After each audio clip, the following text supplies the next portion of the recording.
ليه لما بوصل ل1300 جنيه في لعبة كريزي هيرو أو البطل المجنون ما بقدرش إن أنا أسحب الفلوس بتاعتي؟ وحتى في المتوقع إن أنت بتسحب الفلوس وبرضه الفلوس بتاعتك ما بتوصلش. خليني أقولك كده إن أنا عامل 2 سحب من اللعبة دي. أنا عملت ريفرش بالشكل ده، مرة ب47 جنيه ومرة ب15 جنيه، وفعليا الفلوس وصلتني على فودافون كاش زي ما حضرتك شايف. ما تيجي بقى أما أعرّفك الطريقة إزاي بتسحب الفلوس بتاعتك، وأعرّفك إزاي تخلّيها توصلك على المحفظة الخاصة بيك.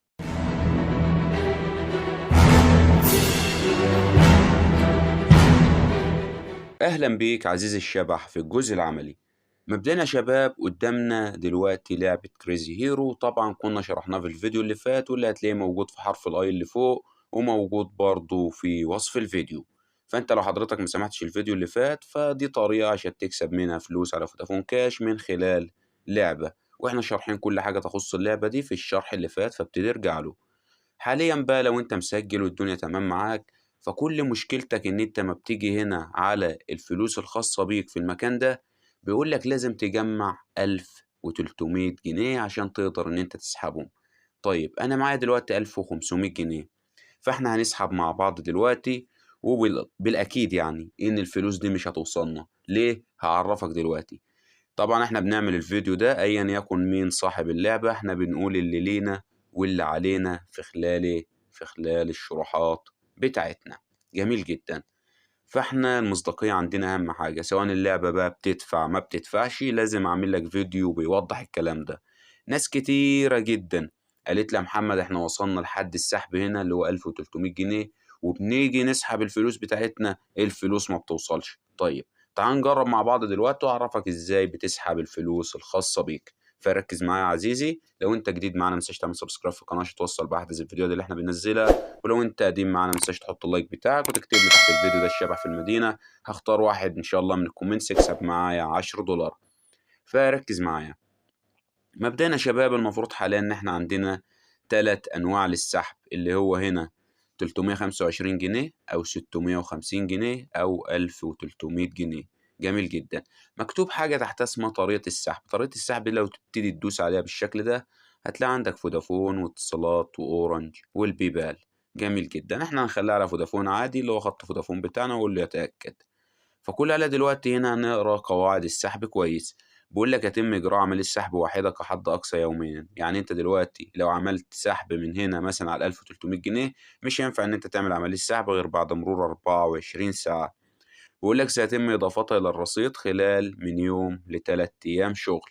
طيب يعني بيقول لك إن الفلوس اللي أنت تسحبها دي هتوصل لفودافون كاش بتاعك من يوم ل3 أيام. بيقول لك كلما انخفض المبلغ زادت سرعة الرصيد. يعني إيه؟ يعني بيقول لك لو أنت اخترت مثلًا 325 ممكن يوصلك في خلال يوم، ده معنى كلامهم يعني أنا باوضح لك. بيقول لك لو اخترت 650 جنيه ممكن توصلك على يومين 3، لو ال1300 جنيه ممكن تلاقي العملية طوّلت معاك شوية. أهم نقطة عندنا إذا كان هناك سلوك غش مثل استخدام الأدوات سيتم حظر السحب من قبل المنصة. معنى الكلام ده إيه؟ لو حضرتك بتستخدم بقى طريقة غير شرعية زي السكريبتات أو الكلام ده، والمنصة عرفت بيك فبتبتدي إن هي تحظر السحب الخاص بيك، يعني ما بيبتدي اللي هو ما يوصلكش. جميل جدًا. أنا الحساب بتاعي ده شرعي بنسبة 100% سواء لعب على الأبليكيشن أو من خلال إن أنتم بتعملوا لي حالات على الرابط بتاعي. فخلينا نشوف دلوقتي في خلال الفيديو هل السحب هيوصلنا والّا لأ، عشان أعرّفك إزاي بتبتدي تسحب الفلوس الخاصة بيك. مبدئيًا يا شباب إحنا هنبتدي نختار إيه، هنبتدي نختار من هنا ال1300 جنيه. خلاص أنا معايا 1500 جنيه، يعني المفروض بقى حتى لو هيكون في دفع للحساب الخاص بيّا أو مراجعة للحساب الخاص بيّا، فبنسبة 100% حسابي ما فيهوش أي مشكلة. فإحنا من هنا بنبتدي نختار طريقة السحب، بعد كده أقول له سحب المال بالشكل ده. المفروض هنا آدي يقول لك اكتب رقم فودافون الخاص بيك، فأنا عشان ساحب مرتين قبل كده فسايب رقم فودافون الخاص بيّا بالشكل ده. بعد كده كل اللي عليّا من هنا أقول له ينسحب. جميل جدًا. زي ما حضرتك شايف المفروض بيقول لك إيه، التخلّي عن قائمة الانتظار. المفروض حاليًا الناس اللي ساحبة ال1300 جنيه 553 شخص. شايف حضرتك المشكلة بتكمن في إيه؟ المشكلة بتكمن إن أنت عشان تسحب ال1300 جنيه بتوعك بيضطر اللي هو يخلّيك تعمل مهمات تانية، اللي هي تعجيزية بالنسبة ليك إن أنت أصلًا تعملها. يا عم أنا جمّعت ال1300 جنيه من خلال دعوة الناس بالعافية، أو لعبت على اللعبة كتير وسمعت إعلانات كتير، لأ ما هو ما عندوش الكلام ده. هو هنا بيقول لك مثلًا التخلّي عن قائمة الانتظار بالشكل ده. بيقول لي تصنيفك الحالي 553. إذا استسلمت ستتم إعادة وضعك في قائمة الانتظار للسحب التالي. هل أنت متأكد من رغبتك في الاستسلام؟ طبعًا هنا يعني مش عايز أقول لك من الآخر قدامك 553 شخص، يعني أنت كده الفلوس مش هتوصلك، فاهم إزاي؟ قطع قائمة الانتظار، التعزيز. هنا بيقول لك طبعًا عشان تبتدي إن أنت تعزّز بالشكل ده، هنا زي ما حضرتك شايف عشان تسحب لازم بيقول لك قُم بدعوة 3 أصدقاء والدفع الفوري إذا كان الترتيب ضمن 50. بيقول لك لو وصلت لأول 50 شخص يعني الفلوس بتاعتك هتوصلك بسرعة. طيب يا عم الحاج أنا عايز أعمل إيه؟ بيقول لك هنا قطع قائمة الانتظار، التعزيز. تم اجتياز مستوى من 0 ل10. يعني أنت من هنا هتبتدي تلعب 10 أدوار في اللعبة وتسمع 10 إعلانات وتدعو 3 أصدقاء وبقابلني برضه لو سحبت الفلوس الخاصة بيك. القصة دي كلّها هري من اللعبة، قصة ال1300 جنيه دي، وما حدّش هيوصلوا ل1300 جنيه.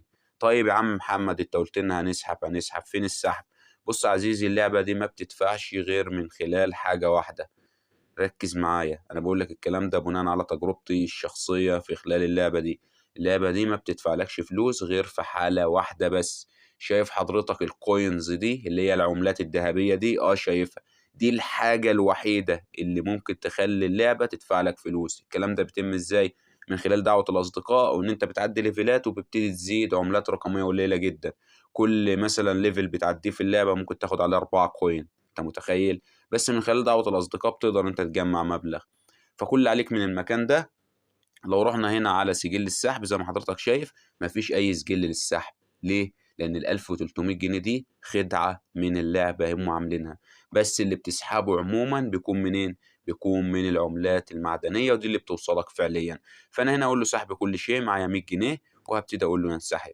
ركّز هنا زي ما حضرتك شايف أرسل لك نقدًا 102 جنيه قد وصل، وهنا أقول له يسعدني القبول بالشكل ده.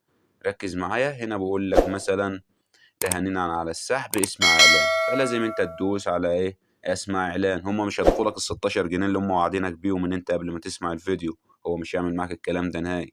ده هو بس عشان الأبليكيشن أو اللعبة عمومًا مكسبها بيكون كبير من الإعلانات الخاصة بأدموب، فاهم حضرتك؟ يعني قصة ال1300 جنيه والحوارات اللي عاملينها دي كلها عشان إيه، عشان إن حضرتك تشوف إعلانات على أدموب اللي هي يعني أدموب وأدسنس واحد يا جماعة تابع لنفس الشركة، بس خلينا نقول إعلانات أدموب الخاصة أو اللي بتكون موجودة في الألعاب والتطبيقات عمومًا.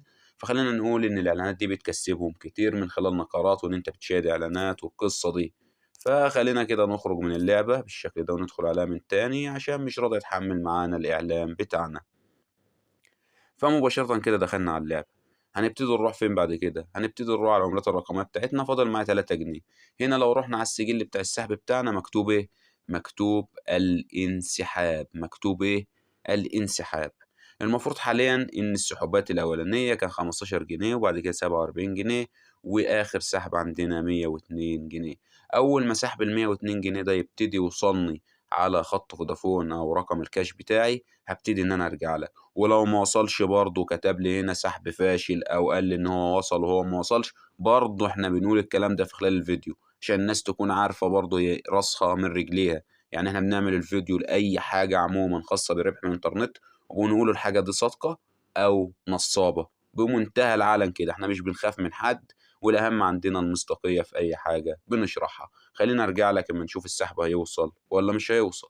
وبكده بيكون السحب بتاعنا وصلنا تمام ما فيهوش أي مشاكل بالشكل ده. ولحد هنا باكون انتهيت من الفيديو ده، أشوفكم الفيديو الجاي على خير. سلام.